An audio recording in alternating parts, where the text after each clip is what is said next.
Assalamualaikum warahmatullahi wabarakatuh. Perkenalkan, nama saya Muhammad Syakir Wajedi. Di sini saya akan menjelaskan tentang sedikit dari artikel kelompok kami, yang mana berjudul Multikultural dan Kearifan Budaya Lokal Madura. Poin yang pertama, Madura sebagai masyarakat multikultural. Indonesia merupakan negara yang memiliki masyarakat yang majemuk. Kemajemukan Indonesia bisa dilihat dari keberagaman bahasa, suku, ras, dan agama yang ada. Setiap kelompok sosial memiliki norma dan kebudayaan yang berbeda-beda secara sederhana. Keragaman norma dan kebudayaan pada setiap kelompok sosial itulah yang melahirkan kebudayaan multikultural. Multikultural di sini secara etimologi berasal dari kata multi, yang mana berarti banyak, dan kultur yang berarti kebudayaan. Nah, jadi multikulturalisme yaitu cara pandang yang mengakui dan mengagumi perbedaan bersamaan baik secara individual maupun kultural. Menurut pendapat Paresh, masyarakat multikultural adalah masyarakat yang terdiri dari komunitas budaya yang berbeda-beda dengan segala keunggulan dan perbedaan kecil. Adapun sosiolog Alius Lever mengungkapkan masyarakat multikultural adalah suatu masyarakat yang struktur penduduknya terdiri dari beragam etnik, dan keragaman itu menjadi sumber keragaman kebudayaan atau subkultur dari masing-masing etnik.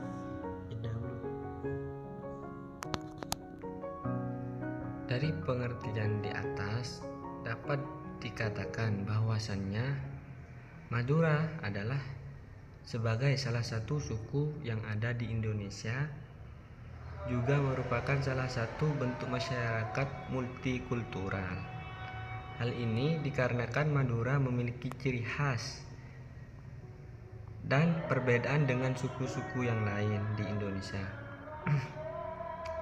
Jangankan antar suku, antar daerah atau kabupaten yang ada di Pulau Madura memiliki ciri khas tersendiri, baik dari segi bahasa, adat istiadat, bahkan bentuk kesenian yang dihasilkan pun berbeda.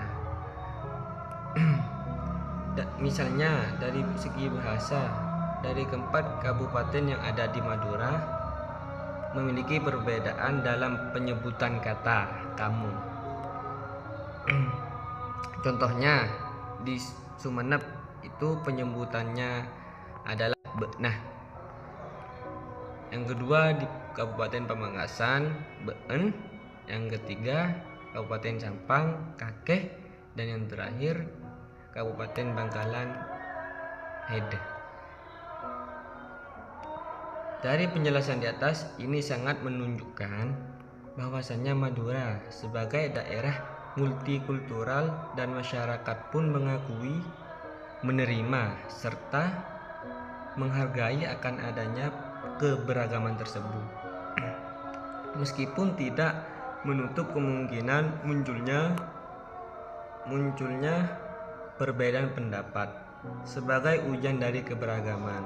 Hal ini yang paling penting untuk dijaga adalah bagaimana segala macam bentuk perbedaan tadi bisa diatasi tanpa menimbulkan konflik berkepanjangan yang dapat memecah belahkan persatuan dan kesatuan antar Madura. Salam Situngdere. Sekian dari saya, kurang lebihnya bisa nanti. Bismillahirrahmanirrahim. Assalamualaikum warahmatullahi wabarakatuh. Perkenalkan, nama saya Muhammad Rafiq. Di sini saya akan mempresentasikan dari poin B dari makalah kita, yaitu kelompoknya kita itu mengenai kearifan budaya lokal di Madura, yang mana kita ketahui kearifan lokal itu diambil dari dua kata, yaitu kearifan dan lokal.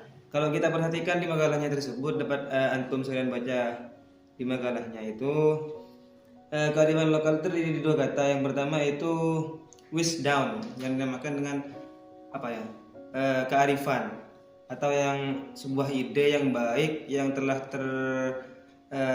terterapkan di sebuah lokasi begitu. Dan lokal adalah sebuah daerah yang mana hanya satu daerah, namanya saja lokal begitu kan. Jadi kearifan lokal bisa disimpulkan bahwa sebagai gagasan-gagasan setempat yang bersifat bijaksana, penuh kearifan, bernilai baik, yang tertanam dan diikuti dalam masyarakatnya.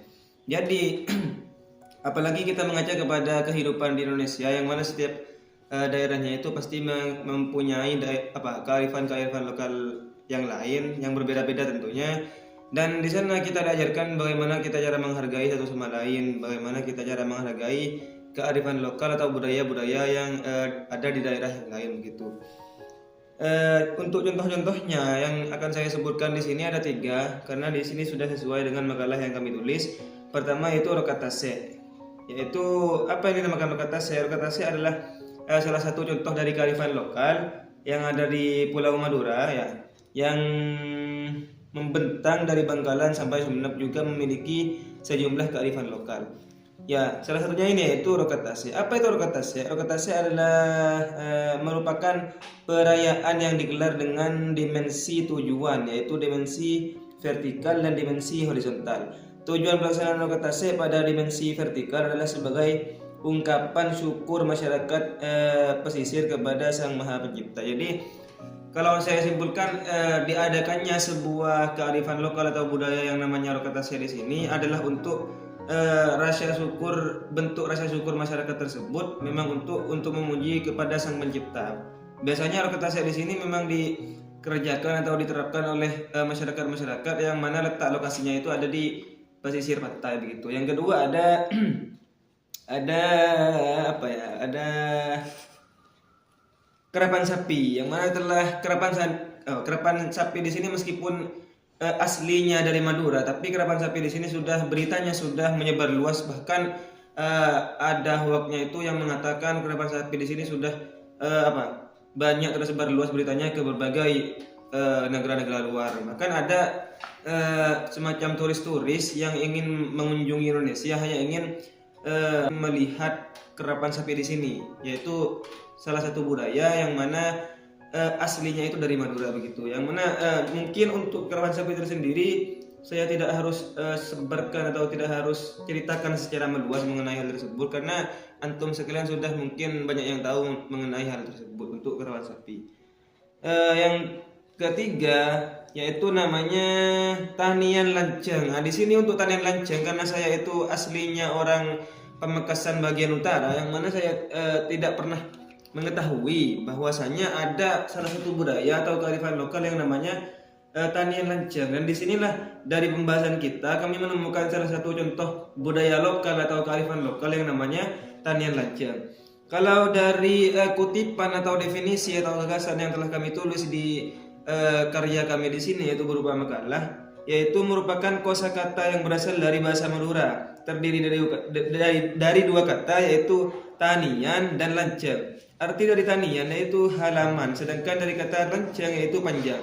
Jadi dapat kita simpulkan bahwasanya tanian lanceng itu merupakan salah satu kehidupan masyarakat yang mana di dalamnya memang menyusun para rumah-rumah memang dikerjakan untuk sama.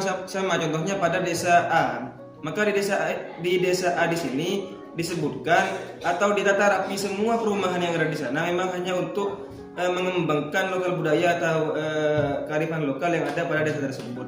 Jadi pada desa A di sini semua rumahnya itu mayoritas sama begitu. Contohnya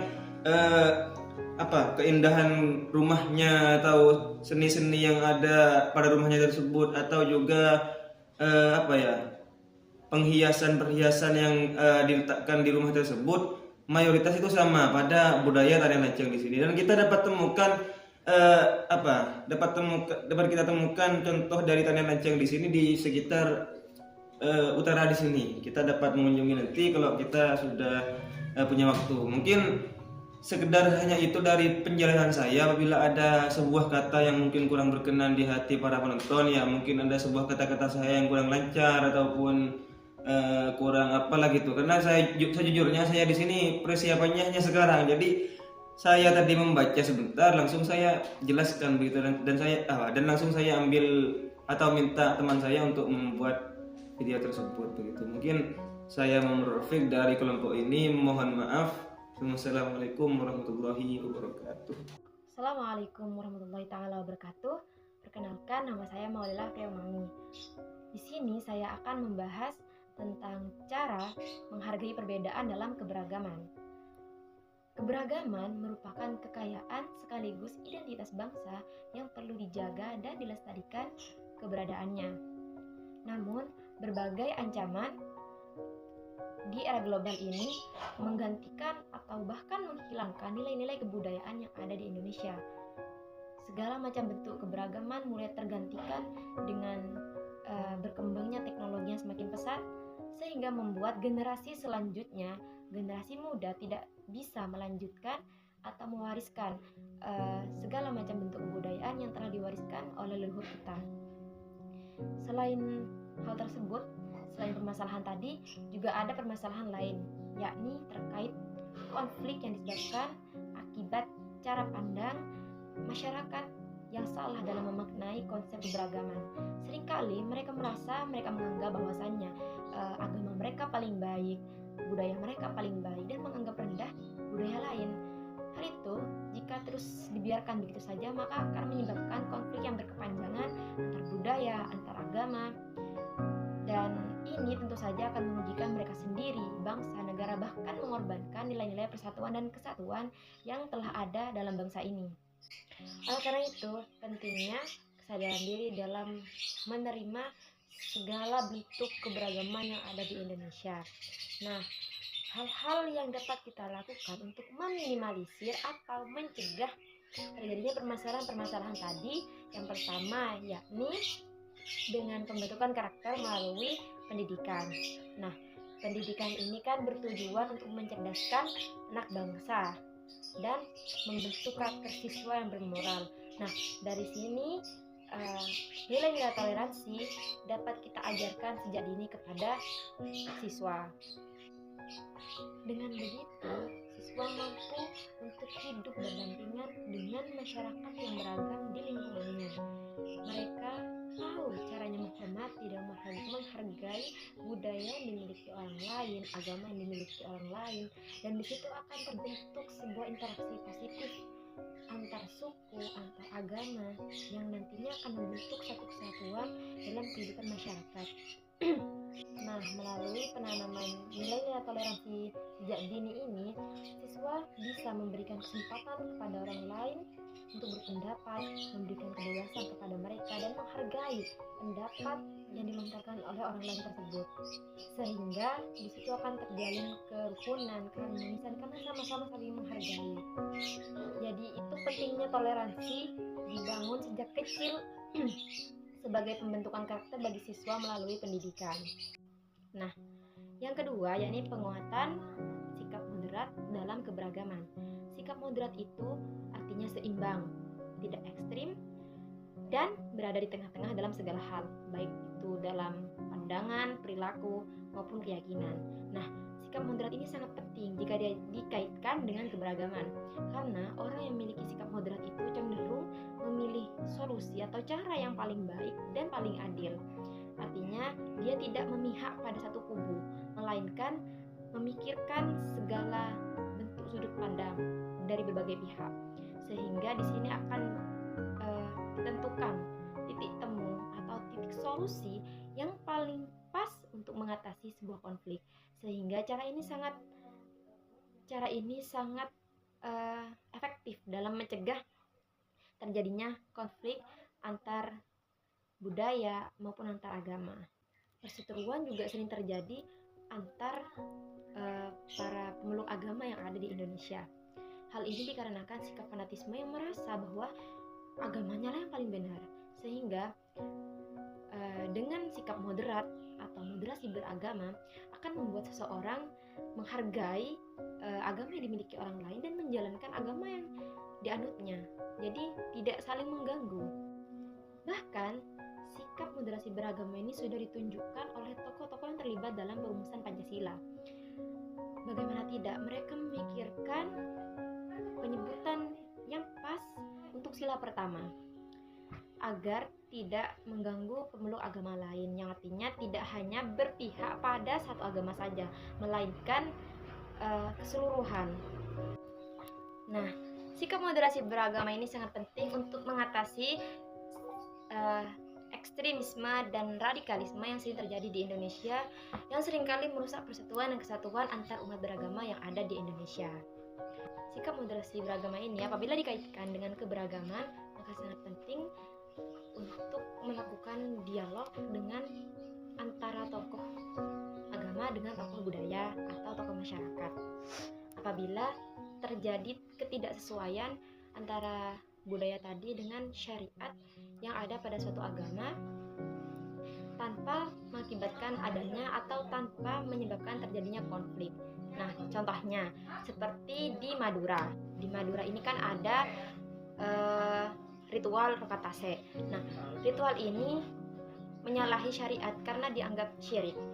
Namun, ketika setelah melakukan musyawarah dengan tokoh budaya atau tokoh masyarakat, maka tokoh dari agama ini mengharapkan agar dalam ritual tersebut diberikan atau dimasukkan nilai-nilai keislaman agar memperbaiki niat dari perayaan tersebut, sehingga secara bertahap perayaan tersebut tidak lagi syirik, namun juga tidak menghilangkan kebudayaan yang ada pada ritual tersebut. Yang ketiga, keterbukaan terhadap budaya lain. Nah, kita harus menganggap bahwasannya keberagaman itu sama dan setara. Artinya juga kita harus menghargai, menghormati, bahkan memberikan penilaian dengan rasa terhormat dan juga keingintahuan kita terhadap budaya orang lain. Sehingga kita perlu membuka diri terhadap budaya lain. Kita tidak boleh fanatisme dalam berbudaya. Kita boleh mempromosikan budaya yang kita miliki, namun kita tidak boleh mencela atau melakukan pendiskriminasi terhadap budaya orang lain, sehingga di situ akan tercipta interaksi positif antar kelompok budaya dan juga akan membangun rasa kasih sayang antar masyarakat. Oleh karena itu, dengan keterbukaan kita terhadap budaya orang lain, ini akan menjadi salah satu cara untuk menghindari konflik antar budaya, antar agama dan sebagainya. Sehingga dari ketiga cara tadi dapat kita simpulkan bahwasanya segala bentuk permasalahan yang diakibatkan oleh keberagaman itu dapat diselesaikan dengan cara toleransi, dengan sikap yang moderat, dan dengan keterbukaan kita terhadap budaya yang dimiliki oleh orang lain. Kita boleh bangga terhadap budaya, terhadap agama yang kita miliki, namun kita tidak boleh mencela, mendiskriminasi, bahkan memaksakan kehendak kita kepada orang lain. Mendiskriminasi budaya ataupun agama orang lain itu tidak boleh. Dengan menjaga hal itu, maka kita akan terhindar dari konflik yang disebabkan karena keberagaman tadi. Sekian dari saya, kurang lebihnya mohon maaf. Assalamualaikum warahmatullahi wabarakatuh.